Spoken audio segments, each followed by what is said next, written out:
Casero Podcast se hace audio.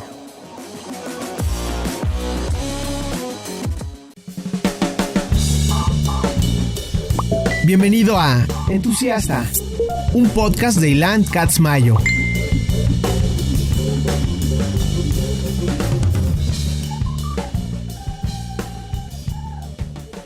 Entusiastas patrocinado por Skullcandy. Grandes earbuds, grandes audífonos, gran producto, se los recomiendo ampliamente.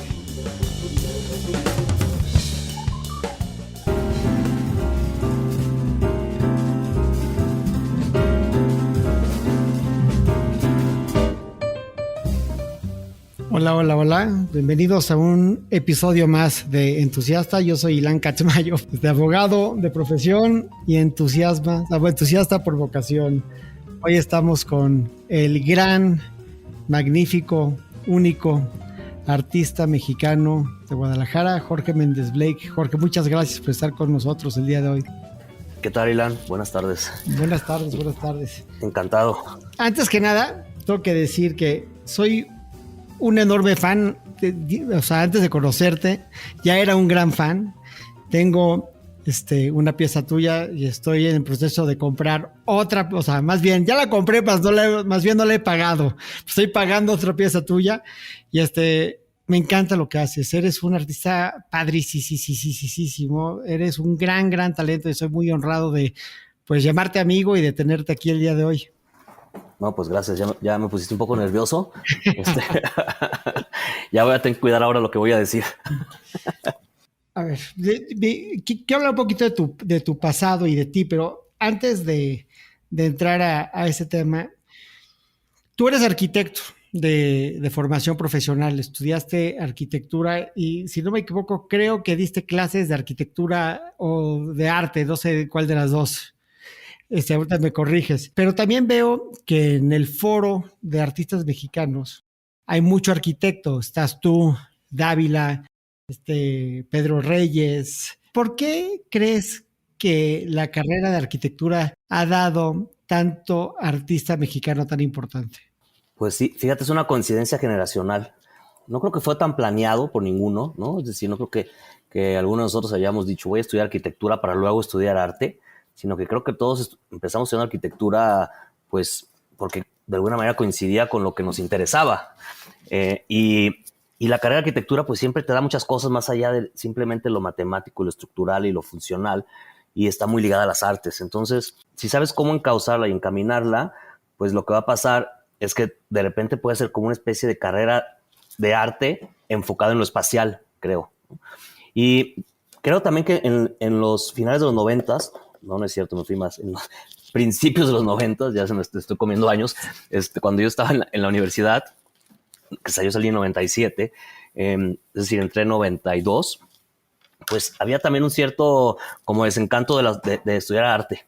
Es decir, no sé si, no soy experto ni he hecho así como una investigación precisa de las escuelas que había a nivel nacional y cómo estaba el nivel y nada, pero creo que en nuestra generación había un cierto desencanto por estudiar arte y por lo académico, y estábamos tratando de buscar otro tipo de cosas. De hecho, pues, yo al final no estudié nunca nada de arte.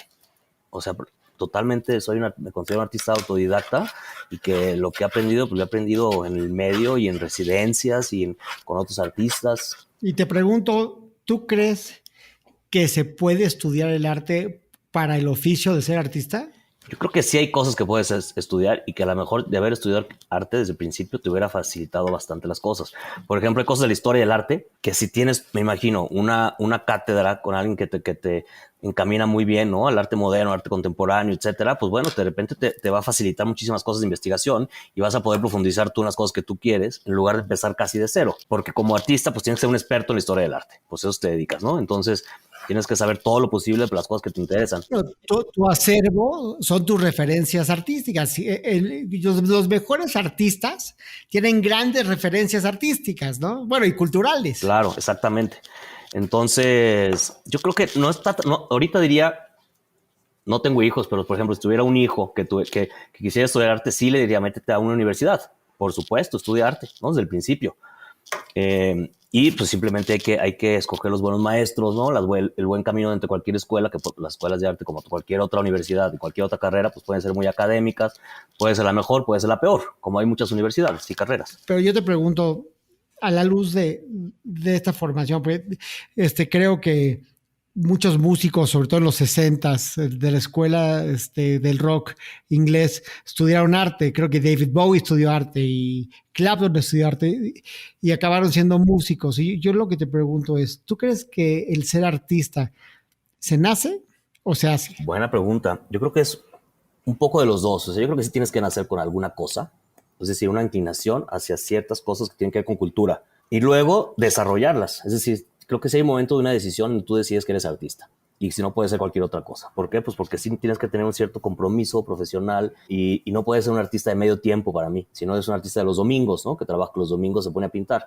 Entonces ya lo tienes que ver como una profesión tal cual y sí debes de tener alguna inclinación. Yo no digo que técnica, pero una inclinación hacia ciertas cosas que tienen que ver con la cultura, que hay gente que no las tiene en absoluto, así como de repente pues, yo no tengo cosas que tienen que ver con otras cosas, ¿no?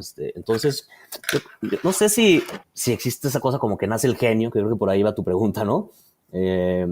No sé, o sea, Pero te entiendo en el sentido de que el ser artista es un tema que tienes que tener huevos para hacerlo, exacto, sí, ¿no? mucho, ¿no? ¿Por qué? Pues porque no, justo me preguntaban el otro día, ¿qué le recomiendas a un artista joven, no?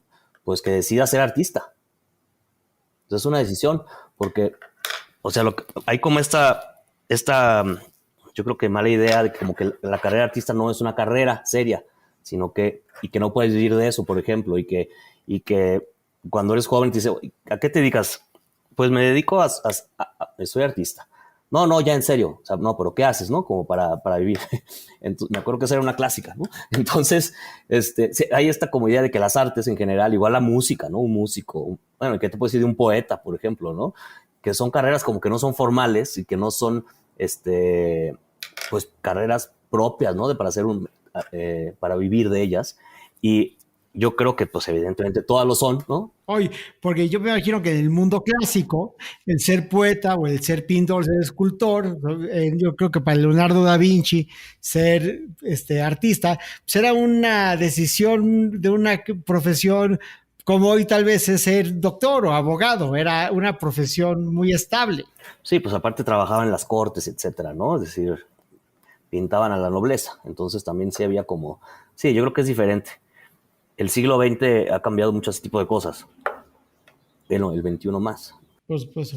Yo te pregunto acerca de este tema de tu formación, de tu niñez. ¿Tú naciste en Guadalajara? Nací en Guadalajara. ¿Y qué es a lo que le atribuyes que Guadalajara nos haya dado tantos artistas tan importantes de tu generación? O sea, yo lo que veo es que la escena de Guadalajara, no es mi opinión, digo, es un hecho, ¿no? Porque la escena de Guadalajara es una escena muy heavy, o sea, es muy importante, de unos valores estéticos increíbles, mucho más elegante tal vez que otras escuelas en México. Lo que has hecho tú, José, Gabriel Rico, Lebrija. ¿Por qué Guadalajara y por qué esta generación? Pues ahora sí que creo que hay muchos factores. O sea, uno, pues evidentemente es coincidencia de momento histórico. Creo que es importante. Es decir, o sea, sí, la cosa generacional es importante. Es decir, que sí tengas contacto con otras personas de tu generación con intereses muy similares. Entonces, eso hace que no estés tú solo en un lugar, sino que ya eres un grupo de gente en un lugar. Y luego, segundo, nosotros fuimos como una etapa de transición digamos, en el mundo de las comunicaciones. Es decir, la generación de artistas arriba de nosotros, que sí había también, pero que pues, la mayoría, pues ya no sé cómo decirlo, pero la mayoría se fue desvaneciendo un poquito, ¿no? Y no sabes mucho de ellos, pero era una generación fuerte también y de la cual aprendimos nosotros mucho, pero les tocó una época en la que no había internet tan fácil como hay ahorita. A nosotros nos tocó la transición y en nuestra generación se empezó a viajar más y se empezaban a mover mucho más las cosas y lo que antes era inevitable, que era en Guadalajara, tener que emigrar al DF porque era el centro, de repente en mi generación, no desde el principio, pero digamos que fue unos años de transición, pues ya no había tanto necesidad. Nos tomamos la decisión de quedarnos aquí y de alguna manera pues nos movíamos más fácil, ¿no? Íbamos mucho a la Ciudad de México, mucho al extranjero, entonces de eso te evita la necesidad de estar en un centro, como es el mundo del arte y como es en todos lados. No, no, Guadalajara es un centro. Hoy en el arte, gracias a ustedes. Yo siempre que los veo, que a todos los de Guadalajara, a todos estos grandes artistas de Guadalajara, veo que tienen unos valores estéticos que van muy de la mano conmigo, no nada más en su obra, no, sino hasta en cómo se visten, cómo se ven, cómo hablan. O sea, es como pertenecer a una generación que creció escuchando a The Cure y a Depeche Mode, ¿no? Tenemos los mismos valores. Tenemos los mismos valores, nos entendemos de la misma forma, ¿no? Nos acoplamos a estas cosas estéticas que se ven en las tipografías y se ven en los... O sea, me imagino los cuadernos de todos ustedes en la prepa, porque son como los cuadernos que yo tenía, ¿no? O sea, los mismos pósters. Yo creo que eso entre ustedes es como un punto, pues, ¿cómo se considera? Pero como un valor adquirido, esos mismos valores estéticos, ¿no? Pues sí, fíjate que sí, de repente coincidimos muchísimo en muchas cosas. O sea, te das cuenta que hay obras que son muy distintas entre los artistas de mi generación, y luego de repente hay obras que sí, de alguna manera coquetean entre sí. Y dices, híjole, pues esto se parece a lo de Lebrija, ¿no? Esto parece medio de Dávila, esto parece medio de Sarabia, esto medio que Gabriel Riquea. Entonces, sí hay como esta, pues de alguna manera contaminación entre todos, y sí hay unos gustos similares. Pues al final hemos estado platicando durante 20 años, muy seguido y constantemente, por decir, o sea, mínimo 20, si no es que 25 o algo así, ¿no? Entonces, de alguna manera, significa que tenemos gustos muy similares en muchas cosas, ¿no? En la música, en literatura, en películas, en los lugares donde nos gusta ir, a donde hemos ido, hemos viajado juntos 1000 veces, ¿no? Entonces, pues eso te va como nutriendo y pues creo que de alguna manera eso va aglutinando la generación, fíjate, ahora que lo dices. No lo había pensado tanto. Pero que cada quien, hablo de mi opinión personal, no, o sea, yo no tengo miedo a decir estupideces, pero en mi opinión personal, cada quien tiene su tema. O sea, yo creo que tu tema, que no quiero decir que nada más tienes un tema, pero tu tema central es la literatura. Tu tema central es cómo permea la literatura en el mundo. El tema central de Dávila es el equilibrio y la historia del arte. Es cómo este tema del equilibrio y paralelamente la historia del arte tiene que ver con este diálogo con su obra. Y de Gonzalo es lo efímero, ¿no? Es la luz, el humo, el polvo, estas cosas que parece que se van, pero al mismo tiempo parece que los tres están constantemente a través de su obra hablando entre ustedes. Parece que realmente sus contemporáneos son su público más importante. Pues sí, fíjate que sí, ahora que lo pones así, cada uno tenemos nuestro propio estilo. Bueno, no estilo, no, obsesiones, digamos, no estilo, porque los estilos es lo que decíamos ahorita, que a lo mejor se puede parecer un poquito a algunas cosas, pero sí, cada uno tenemos nuestras obsesiones y nuestros, digamos, intereses principales. El mío definitivamente sí es la literatura, pero en este caso que dices, Lebrija y Dávila, pues sí, cada uno tiene sus diferentes líneas. ¿Y yo veo... ¿Y por qué la literatura? Perdón que te interrumpa, pero ¿por qué la literatura? O sea, ¿cuál es Yo también soy un amante de la literatura, no sé si sabías, pero mi hermano Mauricio, que es de mis personas favoritas del mundo, es escritor, escribe televisión. Yo trato de leer bueno, más bien, leo todos los días, a veces leo de más, no duermo lo suficiente porque estoy leyendo. Y para mí la literatura es muy importante y es obvio que es el tema más central en tu obra. ¿Por qué la literatura? O sea, ¿qué es lo que pasa en la literatura en tu psique que es tan importante que se refleje en tu obra?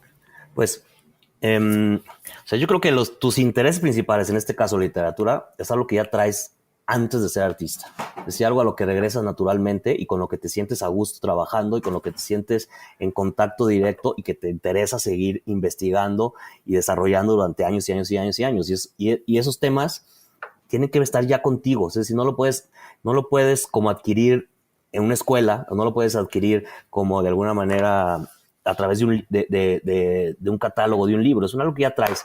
Y en la manera en que seas leal a estos intereses, tu trabajo va a ser directamente relacionado contigo, y eso lo puede hacer interesante, más o menos. Y Y en mi caso, la literatura, leer me encantaba desde niño. O sea, sí era muy importante para mí, leía muchísimo. Sí fui un cierto nerdzazo, o sea, desde niño. Pero es más allá de que te encante. Yo me acuerdo que de una obra tuya que vi hace años que me llamó muchísimo la atención. Dije, puta, qué güey tan inteligente. Que sacaste todos los libros de Borges de todas las bibliotecas de Nueva York. Y creo que el tema era Un día sin Borges, ¿no? O Un mundo sin Borges, no me acuerdo, era una de esas dos, ¿no? Corrígeme, Sí, ¿cuál era? se llama todos los libros de Borges. Todos los libros de Borges, ¿no? Yo decía, este cabrón es un revolucionario. O sea, esto es una insurrección. Privar a una ciudad de Borges porque los tienes acaparados en tu posesión es un acto rebelde, es la rebeldía total. Tú le estás diciendo o yo siento que le estás diciendo al mundo a través de ese acto no se dan cuenta, bola de tontos, de lo importante lo importante que es la literatura en sus vidas. ¿Por qué será eso? ¿Por qué es tan importante la literatura en sus vidas? Fíjate que ahorita me preguntas, bueno, si no nomás que te guste, lo que yo he encontrado en ciertas historias, en ciertas novelas, en ciertos fragmentos de cuentos de poesía, es de tal energía que quiero hacer algo inmediatamente con eso. Es decir, no tienes de opción. No me da otra. Digo, híjole, es que este fragmento de tal cuento es una cosa que no he encontrado oyendo música, ni viendo arquitectura, ni viendo una exposición. Entonces, de alguna manera creo que, que el arte no llega a puntos de los que llega la literatura. Entonces, siempre como que he querido de alguna manera tratar de sacarle algo de ahí y ver en qué manera lo puedo pasar. Evidentemente por miles de caminos, algunos más exitosos que otros. Que dices tú ahorita, de todos los libros de Borges, que antes había hecho uno que se llama Todos los libros de poesía, que quería dejar a toda una ciudad sin la posibilidad de leer poesía durante varios meses, pues son lo que yo llamaba especie de activismo cultural, como para poner el dedo en que, oye, ahí están, o sea, los libros ahí están, o sea, ¿qué pasaría si no los tuviéramos?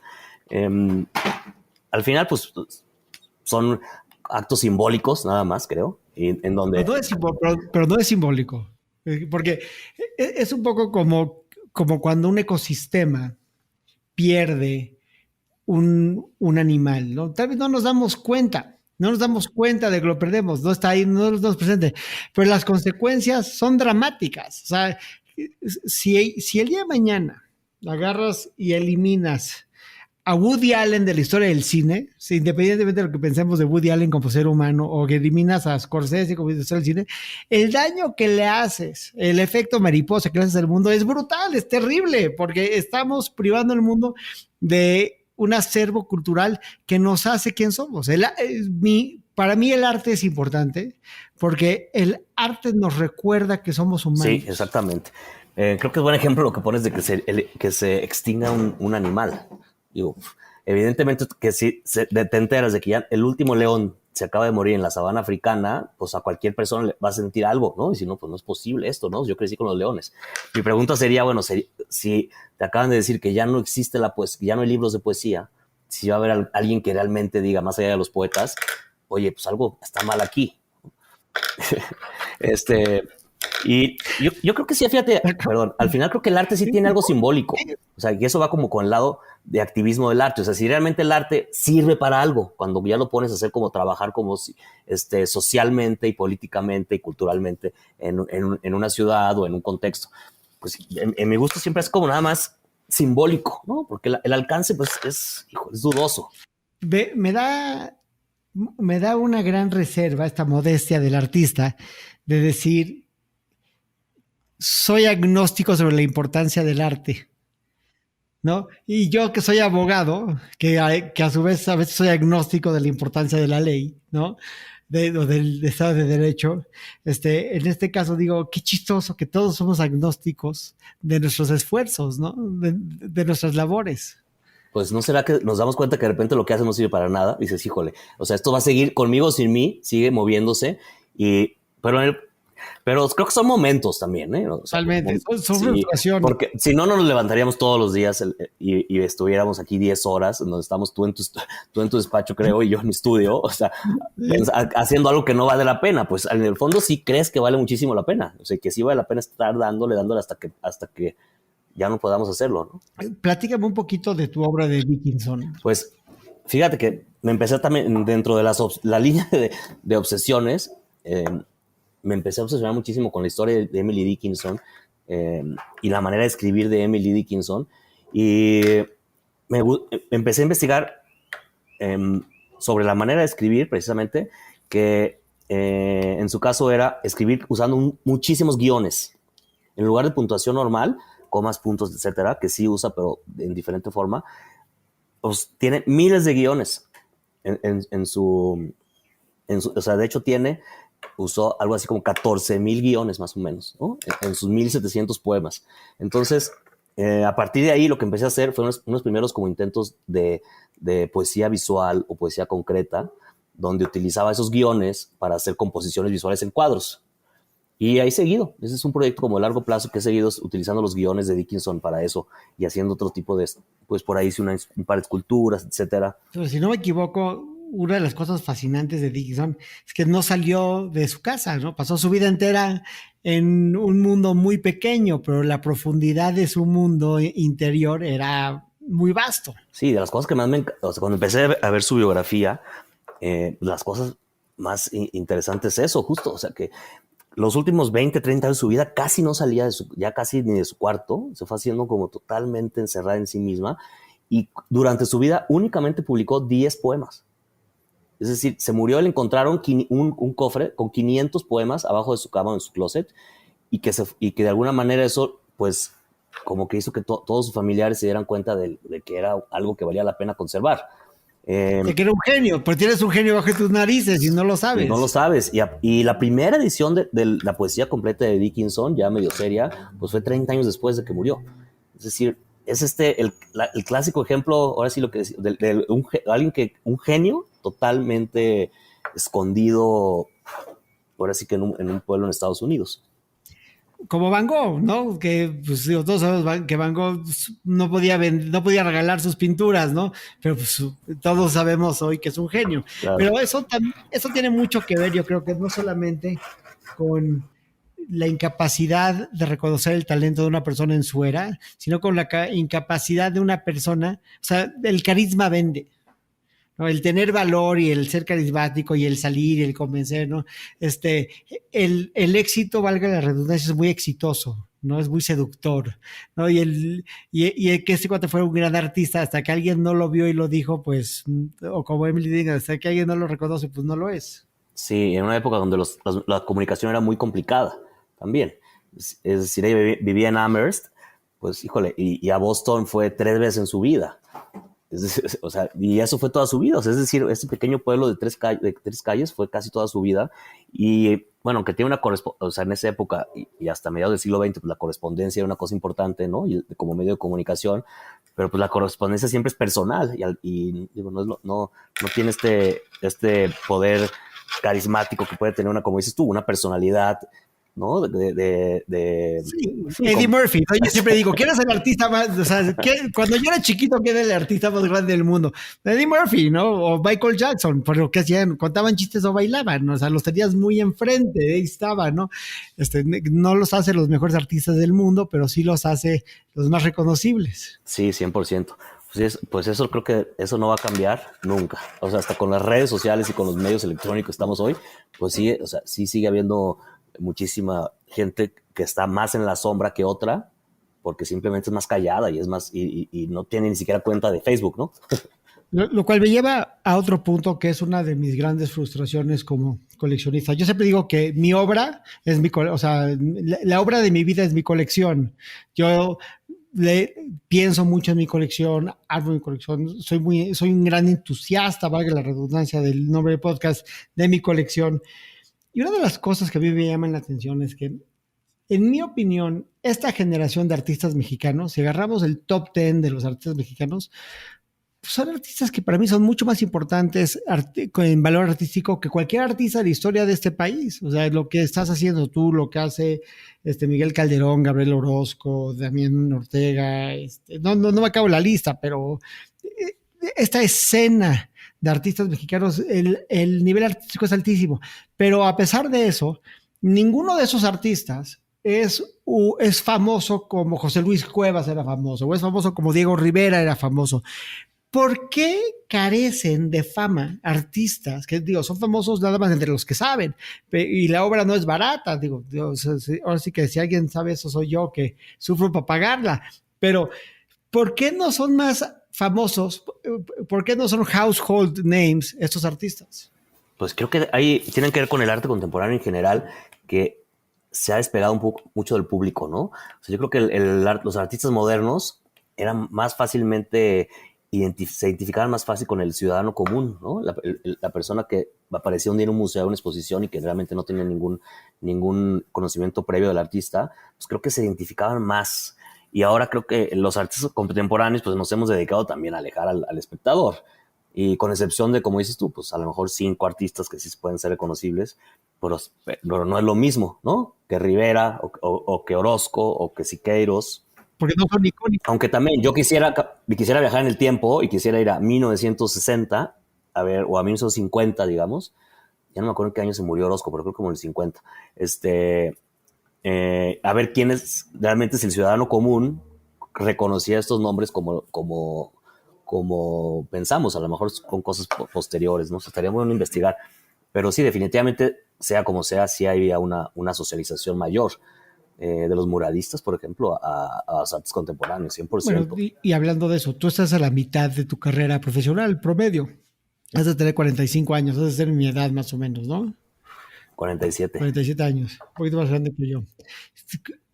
¿Cómo te gustaría, siendo un artista sin duda muy exitoso, que te recordaran? ¿Cuál es tu legado?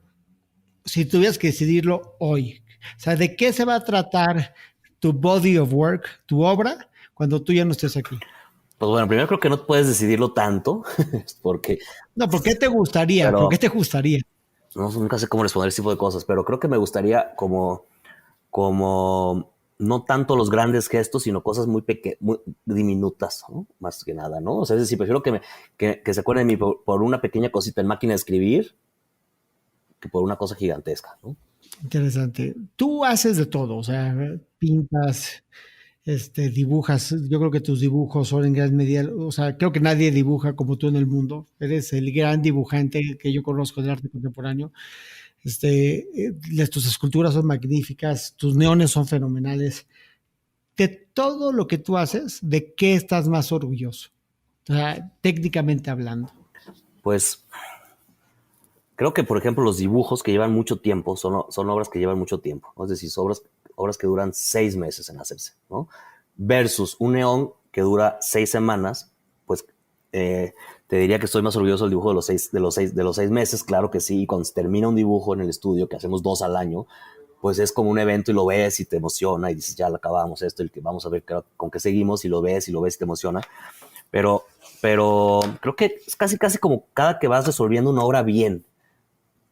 O sea, porque luego hay obras que nunca las terminas de resolver bien, que no nos acabas contento y que técnicamente no están, o conceptualmente no están perfecto como las querías, y dices, ay, esto no estoy muy seguro. Entonces, esas no, pero las que sí, o sea, no importa la escala, ni el medio, pero yo tengo, o sea, como dices tú, pues ahí tengo desde pintura, neones, textos, intervenciones en bibliotecas y esos, de repente unas fotos, o sea, tengo como, ahora sí que chile, mole y picadillo. Entonces, creo que lo que me emociona es cuando te das cuenta que la obra coincide bien todo, es decir, la idea es clara, el desarrollo de la obra fue interesante y al final el resultado es justo como lo querías o mejor. Y creo que eso es cuando te dices, perfecto, ¿no? Así me gusta. Y luego ya lo liberas y ya te olvidas, ¿no? Y lo que sigue. Pero si algo haces tú muy bien, tal vez mejor que cualquier otro artista que yo conozca, es que realmente atas muy bien tu concepto en tu show, ¿no? Lo último que hiciste, que está fenomenal, brutal, qué bárbaro, lo de los anfiteatros, ¿no? Que tenemos los dibujos de los anfiteatros, que tenemos los mármoles, que en diferentes escalas perfectamente bien hechos, que están hermosos. Y realmente de lo que estás hablando se entiende muy bien, porque pues estamos hablando de un lugar donde congregamos, estamos hablando, en medio de la pandemia hiciste una obra de un lugar donde los humanos nos vemos. Puta, o sea, es devastador, es devastador. En medio de la pandemia una obra así es devastadora.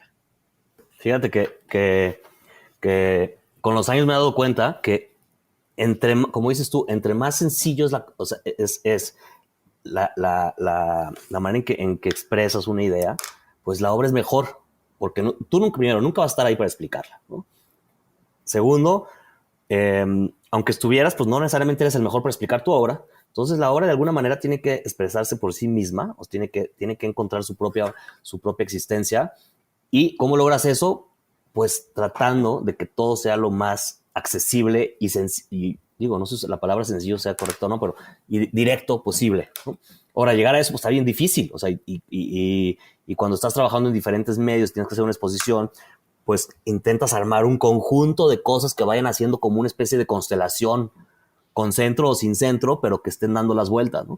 Entonces, yo creo que cuando eres más joven, de repente te confundes y quieres poner demasiados, con el ejemplo de la constelación, demasiados elementos dando vueltas, y luego ya con el tiempo te das cuenta que no necesitas más que a lo mejor 3 elementos, pero que den la vuelta perfecto, ¿no? Y que se relacionen entre sí, y que aunque tú no estés, la exposición o la obra alcance a ser accesible para alguien que hace contacto con ella. Que aparte, como todo buen arte, es muy obvio, pero al mismo tiempo requiere de pausas de profundidad. O sea, requiere de sentarte y decir, híjole, o sea, si está aquí la idea, o sea, si es esto lo que es, está padre que la gente se congregaba en el mundo antiguo, en un anfiteatro. ¿Y qué quiere decir de nosotros? ¿Dónde congregamos ahora? ¿Cómo nos vemos? O sea, yo siempre digo que cuando la gente llora en el cine, es porque se siente encuerada, se siente vistas, no se siente vista, me vieron, ¿no? Y eso es lo que hace el gran arte. El gran arte nos permite vernos mirados, nos encuerados ante una gran verdad. Y parecería que en tu obra, más allá de llenarla de referencias, constantemente nos estás tratando de decir esta gran verdad acerca de la experiencia humana que es sentir. Nos estás enseñando a sentir, de nuevo. Pues digo, suena como que la obra fuera increíble, como lo que estás diciendo, pero o sea, yo creo que como artista de repente tienes unas obras que sí, pues te das cuenta que tienen más éxito y que haces más contacto con el espectador, y otras que no tanto, la verdad. Y luego las que tú piensas que son mejores, luego no son también. O sea, eso me pasa muy, muy, muy seguido, de que de un conjunto de 4 obras tengo mi preferida y la que menos me gusta, y expongo las 4, y la que tiene más éxito es la que menos me gustaba a mí. Entonces, híjole, bueno, también de repente no tiene que controlar tanto, ni tampoco tienes que ser como el gran definidor de lo que es algo bello o interesante. Pero lo que sí es que, como dices tú, o sea, yo también me pasa lo mismo. Cuando veo una obra de arte que de alguna manera hago clic con ella, inmediatamente lo sé. Es decir, híjole, esto está bueno, ¿no? Muy rápido, así como, no sé si es porque leíste la explicación, a veces por el puro título, a veces por lo que lo viste, a lo mejor el material, el escala, lo que era, no sé, la combinación de todo, pero es como muy rápido y dices, wow, esto me gusta. Y te emociona, ¿no? Y quieres saber más, y esto dónde salió, y dices, ay, wow, está buenísimo esto, ¿por qué no lo hice yo? y ese es el clic, esta como conexión con el espectador, que es, al final la obra de arte es eso, es un intermedio entre 2 personas y conecta personas. Ojalá conecte con una persona, yo creo que es porque no necesitas más, con una persona con la que conectes, ¿no? También el arte es decir, yo existí. El arte es rayar una pared y decir, yo estuve aquí. Claro, sí, por más que los artistas digan que no, pues sí hay una especie como de egocentrismo total, porque pues al final firmas las firmas, y luego quieres cosas que duren 50 años y te preocupa cómo se va a mantener algo, y tu nombre que esté bien escrito. Es decir, o sea, por más que quieras decir que no es que yo no hago las cosas por eso, pues sí tienes de alguna manera esa necesidad de decir, yo estuve aquí, yo existí, aquí estuve yo. Yo digo, por eso pintamos las paredes, porque le estamos diciendo al mundo, yo aquí estuve, ¿no? Por eso rayamos las paredes en el baño de chiquitos. Esa es la forma de manifestar nuestra existencia. Sí, te das cuenta que la existencia es tan pequeña y que puede ser quizás algunos años, en fin, es Efímera. efímera, es nada, ¿no? Todo Es es nada. efímero. Y creo que es así como esa desesperación en contra del tiempo, de querer dejar algo también. Te quiero hacer una pregunta tal vez difícil de contestar, pero que para mí es muy interesante. Tú eres un artista que se ha representado muy bien en México y fuera de México. Cuando te coleccionan, por lo general, sé que no hay una respuesta blanco-negro, pero vamos a tratar de lograrla. ¿Sientes que te entienden mejor fuera, el coleccionista fuera de México, o sientes que el coleccionista mexicano realmente te entiende mejor? ¿Eres más entendido en casa o fuera de casa? Pues no necesariamente, yo creo que son más personas más que países, ¿eh? Es decir, México es mi lugar y es donde platico con más gente sobre mi trabajo, donde tengo pues aquí vivo, aquí tengo mi estudio, aquí tengo la mayoría de coleccionistas. Es decir, sí es donde tengo más conexión con gente de mi trabajo, ¿no? Pero también he tenido grandes momentos fuera de México, grandes momentos. Y, y, y, y de repente te toca conocer personas interesantísimas y que te aportan a ti mucho más de tu trabajo de lo que esperabas, ¿no? Te hacen de alguna manera ver tu trabajo de una manera totalmente nueva, alguien que estaba en Bélgica, ¿no? Y que no conocías, por ejemplo, ¿no? O sea, sí hay públicos, o sea, claro, por ejemplo, Bruselas, Zúrich, ¿no? Donde tengo galerías, eh, pues hay un nivel de coleccionismo, de acercamiento al arte contemporáneo, pues fuertísimo, ¿no? O sea, es decir, cualquier persona puede entrar a una galería en cualquier día, sin ser un coleccionista. Y en México pues es una cosa un poco más elitista y hay una gran diferencia de clases sociales. Y en países donde las clases sociales son menos lejanas, pues lo que hace es que hay una capa intermedia de gente que tiene acceso al arte y sube el nivel cultural muchísimo. Sí, porque es una sociedad que tiene primero la vocación y segundo el ingreso para lograrlo, ¿no? Que es muy distinto. Yo te quería preguntar esto, que me parece una pregunta obligada. Si solamente pudieras tener una obra en tu casa, ¿cuál sería? Eh, La que sea, o sea, de artista vivo o muerto en un museo, ¿qué sería? este, pues, ¿qué sería? Fíjate, qué buena pregunta. Me hubieras dicho antes que me ibas a preguntar esto, hombre, ya me estaría preparado. Pues fíjate que sería, ay, ¿qué será? Quizás fíjate, digo, no lo había meditado mucho, pero acabo de ver algo aquí cerca de lo que tengo. Y por ejemplo, eh, un biombo japonés del siglo XIII, ¿no? Diría, wow, o sea, es algo que podría ver todos los días y que me encantaría, ¿sabes? Es decir, una obra clásica de tradicional. ¿Por qué no? ¿Por qué no? Es un good answer. That's a good answer. Me parece perfecto. ¿Para ti es importante coleccionar tu obra? ¿Tú tienes obra tuya o no eres apegado a tus Pues piezas? fíjate que no lo era y ahora ya soy más. O sea, ahora sí ya estoy empezando a guardar bastante. Bueno, no bastante, pero como una cosa de cada línea de piezas en la manera de lo posible. Antes no, o sea, hace 10 años no me importaba, pues, o sea, no piensas tanto en ese tipo de cosas y ahora lo pienso mucho. O sea, sí ya la AP sí la considero importante. Cuando hago series ahora que he estado empezando como a guardar dibujos, por ejemplo, los que ya sé que ya no voy a regresar, porque luego son como épocas, pues los llevo a mi casa. Es decir, antes no tenía ni una obra mía en mi casa. Nunca, no, o sea, se me hacía hasta de mal gusto. Y ahora, pues ya está lleno, ni modo. ¿Por qué? Porque ya sé lo que llega a mi casa y ya ahora sí no sale.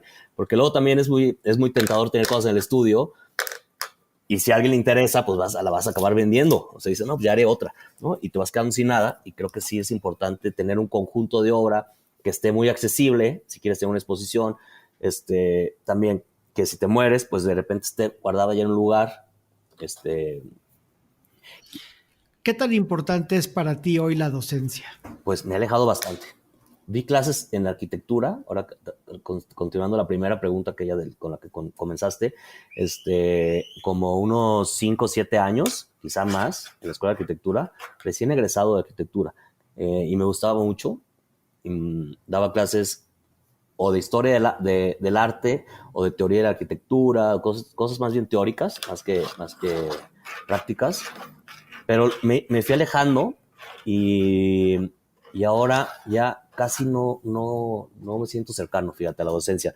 Ahora me gusta participar en pequeños talleres o cursos, ¿sabes? Más que de periodos cortos, más que estar apegado a una universidad o algo así como maestro durante un semestre de una clase, por ejemplo, ¿no? Que no me da ya para eso. Pues mi queridísimo Jorge, no sabes cómo te agradezco este espacio que me has regalado para hablar contigo de estos temas. Me siento sumamente afortunado de poder haber tenido, pues, dicen que no conozcas a tus héroes, pero bueno, tú eres la excepción, es bonito conocer a un héroe como tú. Y tú, quiero que sepas que siempre estoy pensando en algo tuyo, en una obra tuya que tengo que tener. Entonces, ese es mi nivel de apego y de respeto a lo que tú haces. Muchas gracias, Ilan. Pues gracias por los comentarios, ¿no? Pues se agradecen. Y siempre es bueno saber que tiene un espectador del otro lado, porque luego también no creas, o sea, sí, de repente hace uno las cosas y dice, bueno, ¿para quién estoy haciendo esto? ¿Que se habrá alguien que se interese en esto o no? Y luego te das cuenta que al final acabas haciendo la mayoría de las cosas para ti, ¿no? Porque si no, nunca te quedas sin hacer nada. Lo decíamos al principio, el ser artista tarde o temprano es un acto de huevo. Hay que tener los huevos de decir, lo voy a hacer. Y todos los días, en cierta medida, lo haces. Porque gusta o no gusta. Es como salir a ligar diario. O sea, gustas o no gustas. Gracias, amigo. Pues muchas gracias, Ilan. Te mando un fuertísimo abrazo. Hasta luego.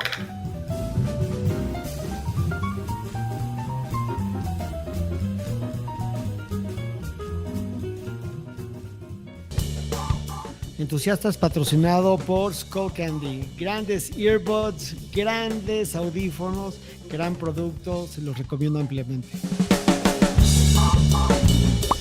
Entusiasta, un podcast de Ilan Katz Mayo.